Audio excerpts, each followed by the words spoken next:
Hello, Puget Sound community. This is Jake Nelko from Career and Employment Services. And as part of our Ask a Logger series, we're joined today by Andy Marshall. Andy was a politics and government major from the class of 2012. He's currently serving as a search consultant at Isacson Miller in Boston, Massachusetts. He also served as an admissions counselor for several years, which is where he and I first became acquainted. So we're going to talk a little bit about that too. Thanks for joining us, Andy. My pleasure, Jake. Thanks for having me. Yeah, so we're going to start by jumping right into what you do. So why don't you start by describing your job and your employer? Yeah, so I work for a company called Isacson Miller, and we are, as a company, a search consultancy. So probably easier to describe what we do and then my role within it. We would be hired by, for the most of my work, an institution of higher education. But as a company, we work for organizations across the mission-driven or civic sector. So that involves museums and libraries and some healthcare organizations, other nonprofits throughout various topics. But I work mostly in higher education. So say a college wants to hire a new president or a new dean or a person in a leadership position. They hire Miller to facilitate the process of searching for that person. So we would come in that institution and do a bunch of interviews and get to know the place and the people in it and the specific components of the job, both structural and cultural. And we take that knowledge then and then go back out into the field. And the bulk of my job, where I spend my most time, is quote unquote networking across the industry, across the field, whatever it may be, talking to potential candidates, talking to people who are would eventually be called a source, who might know potential candidates, and really just kind of following that chain and growing a pool of potential candidates that we then bring back to the institution. And from that point on, it's a fairly normal job interview process for those candidates. So there's semifinal interviews and final interviews and all that sort of thing. So my role is really being there and executing that process that I just described. So asking the right questions as we're on campus learning about the role, and then doing a lot of that networking out in the field to learn about candidates.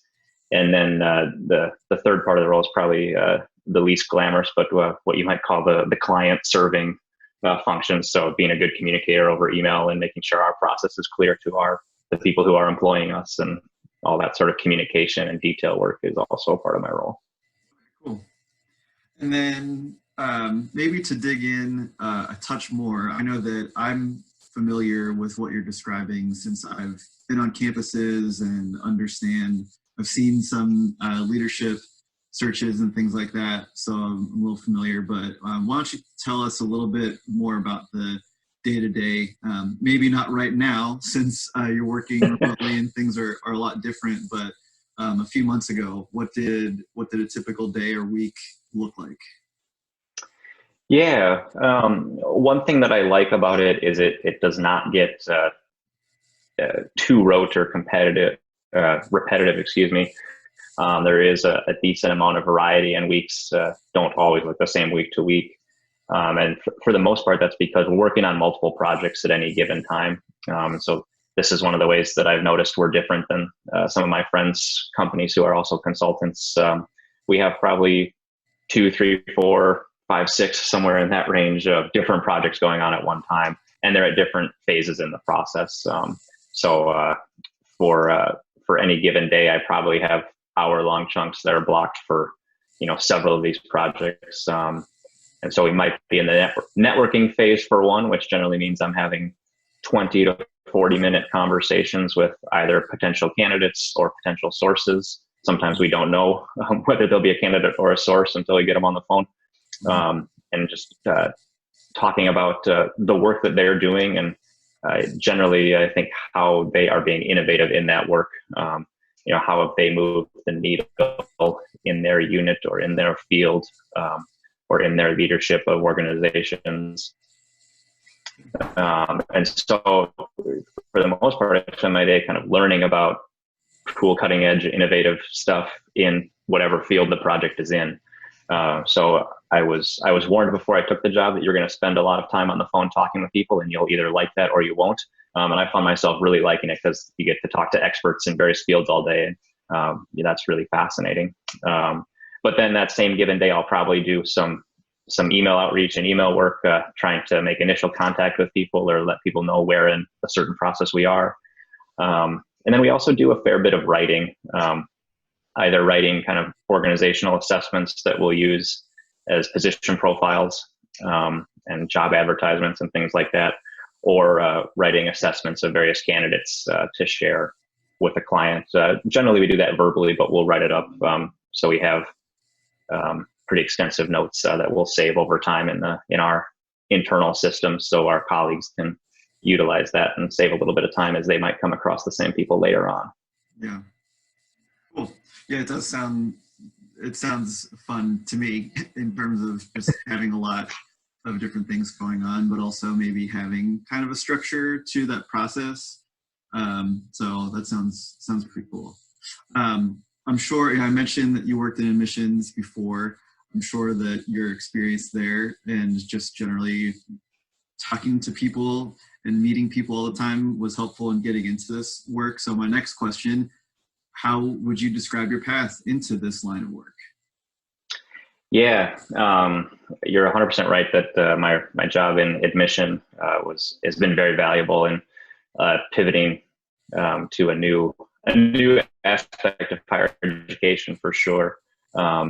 But to give you kind of the brief historical version, I had learned at Puget Sound while I was a student, kind of what I saw as the value of a liberal arts education and the value of higher education. And like so many loggers, I know I kind of became the person I was, quote unquote, or am, quote unquote, through Puget Sound. And so the opportunity to work in and around that was really attractive. And that's what led me to apply for a job and stay at Puget Sound in the admission office, where I was for 6 years. Yeah. And over that 6 years, I made the transition of kind of loving Puget Sound and what Puget Sound provided as an institution to growing my understanding of what higher education broadly provided to both individuals and society. And so as I kind of grew into that understanding of what I was doing, I made the decision after 6 years to go get a grad degree in that field and learn more in an academic sense. So that's what brought me to to Boston, was to go to Harvard and do a master's in education there. And then I had always been curious about the private side of higher education, so to speak. So I'm sure like you've seen consultants come in and do various tasks at Puget Sound. And I worked with a number during my time there, from strategic planning around President Crawford's arrival to hiring people in the admission office, and lots of branding and marketing work that goes on. A lot of that kind of how the sausage is made stuff at an institution seemed to involve consultants. And so I didn't know that I'd go to the private side, but I was intrigued. The second factor of this was that over my time at Puget Sound, I really, as a specific interest, developed a real interest and passion for leadership in higher education and how it functioned and what made it effective, and how it was developed. And a lot of that stems from I had the chance to work under 2 different presidents at Puget Sound, had the chance to work under 3 different vice presidents at Puget Sound. So I saw a lot of different leadership styles and levels of efficacy in leadership. And as I was talking about that interest around Harvard as a student and with my internship supervisor and with my professors, that's when people started suggesting, have you thought about academic search consultancy as a place to kind of jump into that field really directly and head first in a practical sense? Yeah. And so that kind of led me to the decision I made. And I love the orientation of our company specifically, where in a lot of search consultancies, higher education or nonprofit work is kind of an add-on to what is a bigger and more profitable enterprise in the for-profit world, in the corporate world with CEOs and things. And we are exclusively on the more civic-minded and nonprofit side. So I get to focus on my interest areas much more as a newer staff member than I would at a different place. Yeah, no, that's great. And thanks for walking through all of that. I think that transitions nicely into my next question. The kind of work you're doing is work that I know when I was going through my graduate program and considering some next steps, it's not something that crossed my mind. I didn't learn about it really until I got into the field and saw some of these searches happening. And in addition to Puget Sound, I worked at Tacoma, which is a lot smaller. And so I got to be more involved than if I was at a much larger school. So I got to see some of that. Our students probably aren't familiar. So everything that you're giving is probably going to be new information and really interesting to learn about. And I talk to a lot of students who are interested in going into education, interested in higher education, but maybe they're not sure what their landing spot is because they don't want to do some of the more, traditional roles that they've been seeing and been engaging with, but they know they want to contribute in this way, or nonprofit work, just like other organizations that your colleagues are searching for. So what advice would you have to current students or recent graduates who are trying to take a step into this line of work, or maybe who are thinking about less traditional roles within higher education as they go into a graduate program or just another step in their career? Yeah, well, my first piece of advice is to take advantage of where you are, being a student at an awesome university like Puget Sound. The way that I figured out that I liked working in education was, through a student job that I got with the admission office my freshman year and kind of progressed from there.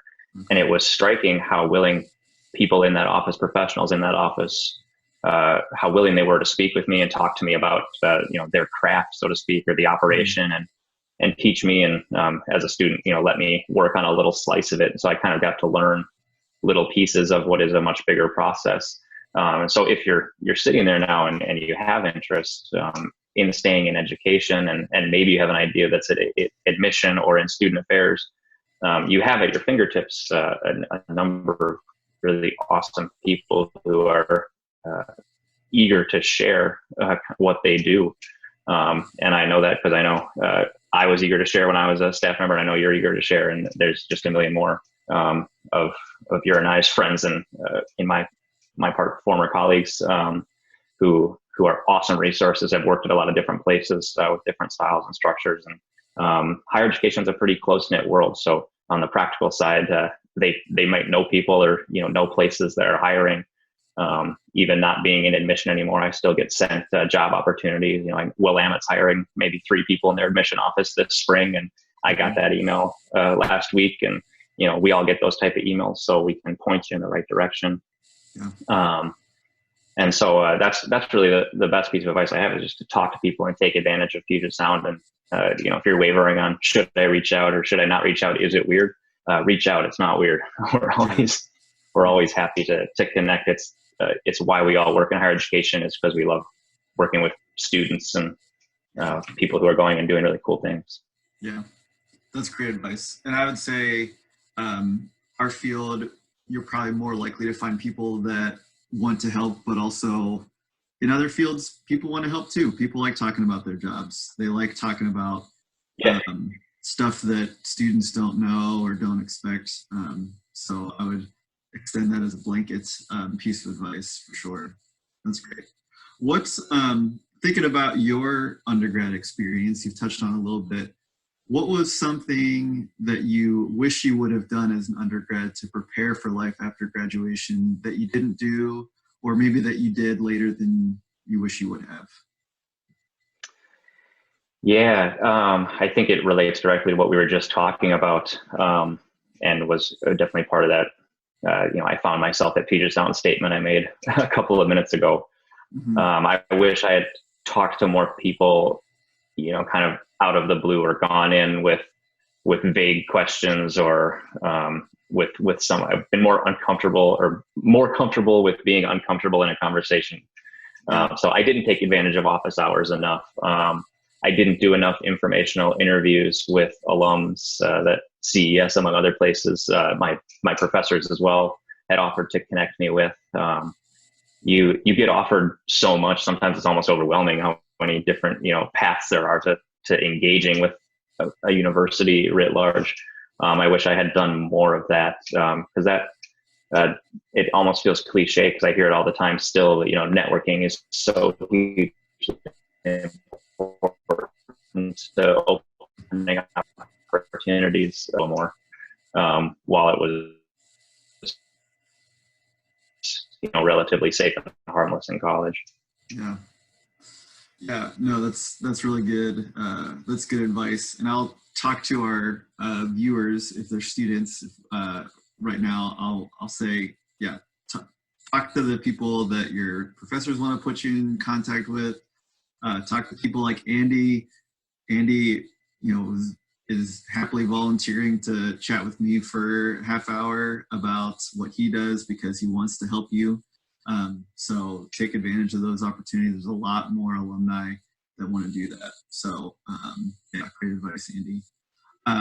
It sounds like you did some of that to a certain degree too, which is a good, you've already given advice about stuff that you did do. So there's always more that we could do. That's good advice. What's something kind of on the flip side, what was something that you worried about as an undergrad or as a prospective new professional in your field that you, in hindsight, wish you wouldn't have worried about so much? I think that's 100%. I worried too much about making mistakes or being wrong, or even looking wrong, so to speak. That perception that a mistake would cost you reputation-wise or something like that, or people wouldn't put as much faith in you. And that's to a large point, you have to try to do your best and all that. But it's really, I worried too much about that, and I still do. I wrote a big long piece that I sent to one of the partners in our firm who I'm working with yesterday, and he sent it back to me with notes. And one of my first instincts is still, oh gosh, I hope there weren't too many mistakes, or I hope it wasn't too far from what he wanted, that he somehow has this different opinion of me now. And of course, then we talked earlier today, and it's a completely normal part of the process to get feedback and go through multiple drafts or iterations. And it's amazing, and it's a natural human tendency how much kind of energy we put into worrying about mistakes. And I try and do better than I used to about looking at them as opportunities to learn and grow, and kind of take that mindset and use that as energy to move forward. But it's still something I'm improving upon. But I've gotten better as I've learned more about what I just said. Yeah, no, that's really good advice too. What are something I want to come back to? I mentioned you're a politics and government major as an undergrad. How do you see your major benefiting you at this point in your career?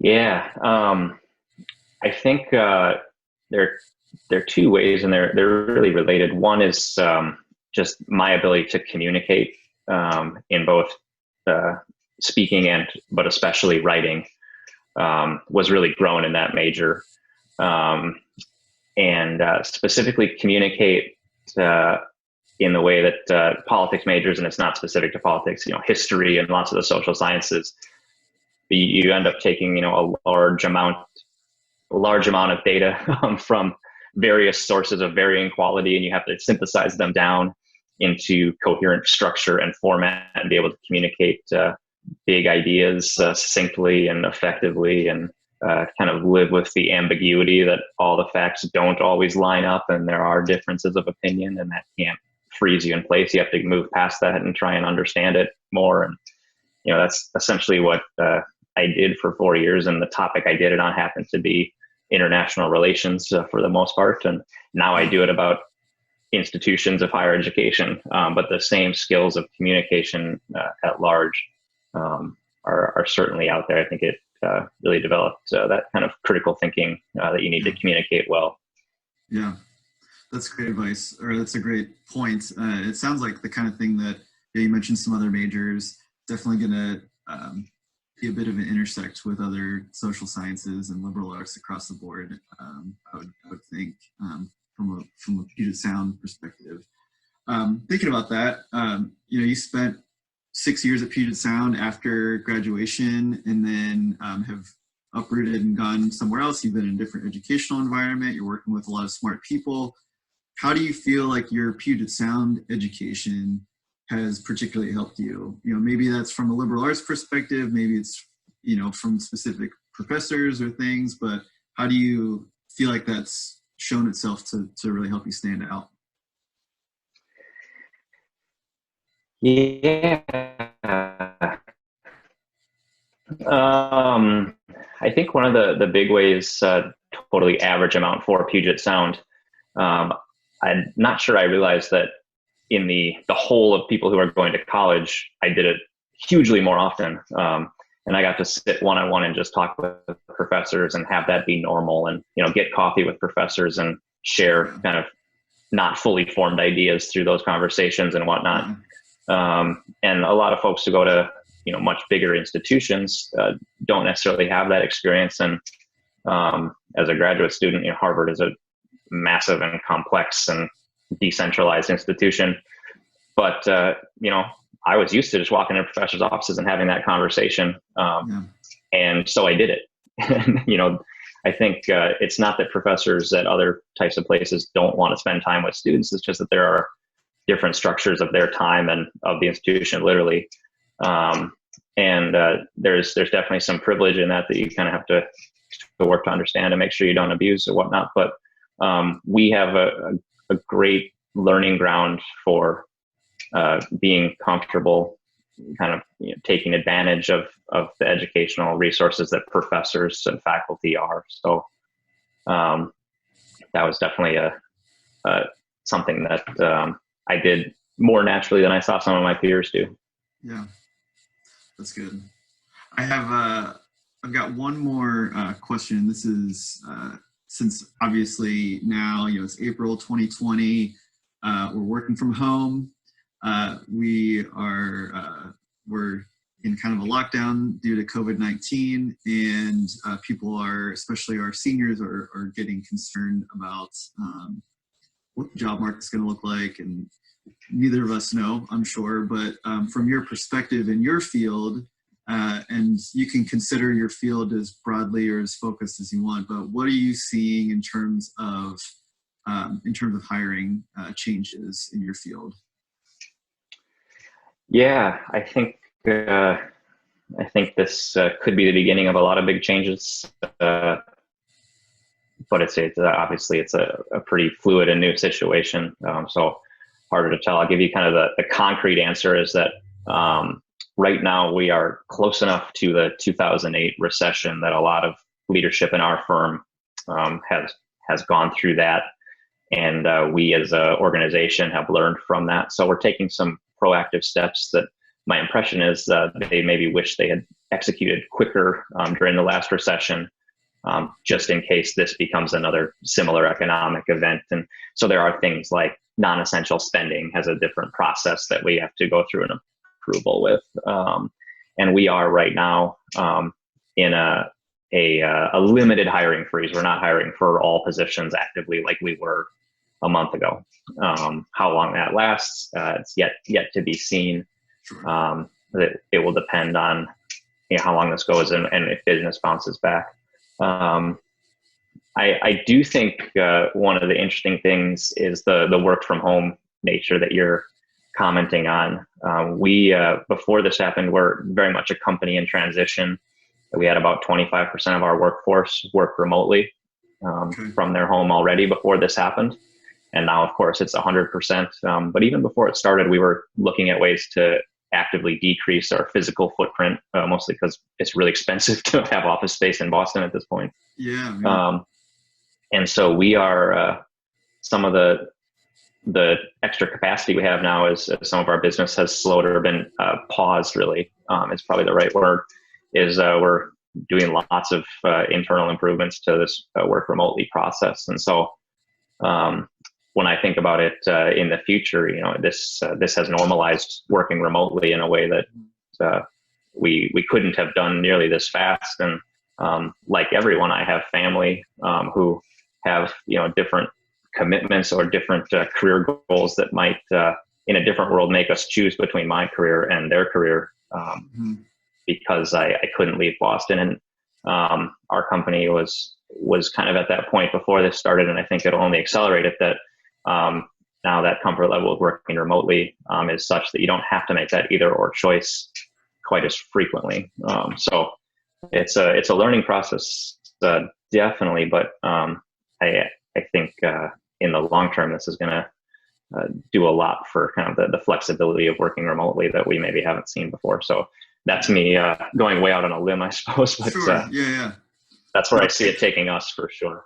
Yeah, that's the hypothesis I have too, is that it's going to normalize it a bit and have people reevaluate the value of in-person versus work from home and things, especially in Seattle, Tacoma area, where I've got tons of friends whose job is in Seattle. So they've been kind of gradually moving towards working from home anyways, because the traffic has gotten so bad. So there's a lot of reasons. So I think that'll benefit a lot of people in that kind of position too. Last question, actually, I might have said the last one was the last one, but this is the actual last question. You graduated in 2012, which was still a time where we were feeling the effects of the recession in terms of the job market. So what advice do you have to students who are graduating now? Obviously, they're kind of right in the thick of it, but what advice do you have to students that are graduating now or graduating in the next couple of years that will help them to continue moving forward through an uncertain job market? Yeah, well, we just touched on one. You can't shy away from technology. Doesn't mean you have to be a computer science major, but it definitely, you do need to develop a comfort if you can.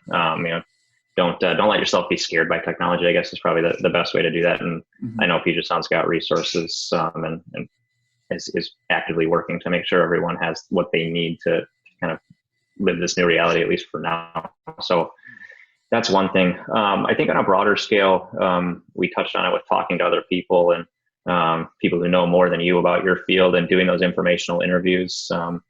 Because you'll learn more, and people will keep your name in mind, so to speak. Keep in touch, keep up a dialogue, that sort of thing. And don't put parameters on things that don't need to be there. There's plenty of real world parameters that the economy might dictate, but I know that through those kind of networking conversations, especially as I was coming out of grad school this past year, I would often have some kind of opinion about what a job entailed, and therefore how attractive it was. And almost always, if I had a conversation about it, that opinion would change. Whether it made it more or less attractive, that went both ways. But my opinion would always change on, what I thought I might be doing day to day by having those conversations. And so don't rule out a conversation about a certain role. Gosh, I don't know, you can maybe agree with this, like, your first job out of school, is almost never your dream job in the day to day. You definitely grow through that. And there are still parts of my day to day job that I don't like, but you kind of look for a big enough percentage of things you do like, and the ability to, especially that, a pathway that is got some clarity about how you can move forward to a job that has more things that you like. I think those are the things that I look for and hopefully have found. We'll see. Yeah, that's great advice. Yeah, I would agree with it. My first job after college was, I had a couple of jobs that made sense at the time, and then I pivoted, but they helped me to realize that I really enjoyed working with college students, and I went down the path that I went after that. So yeah, it's good advice. There's a lot to learn in those first few years, no matter what the work is. So great. Well, Andy, I really appreciate your time. Thanks so much for joining me. Thanks so much for sharing your thoughts with Puget Sound students. Anything else that you want to mention that we haven't covered with these questions? Oh man, no, we've done a good job covering me. But yeah, I mean, I can't say enough about my time at Puget Sound and the resources that are available. It is hard to use them all, just because there's so many, and take advantage of what is there, especially the people that are there, and that's as solid as a starting point as you can possibly have for what is next. So you're in a good place. You're ahead of the game if you're watching this as a student right now, and don't hesitate to reach out directly if you happen to be watching this and want to chat further. Jake's got my info, and so Jake, I'm happy to have further conversations with anyone if that would be of help. Awesome. Thanks so much, Andy.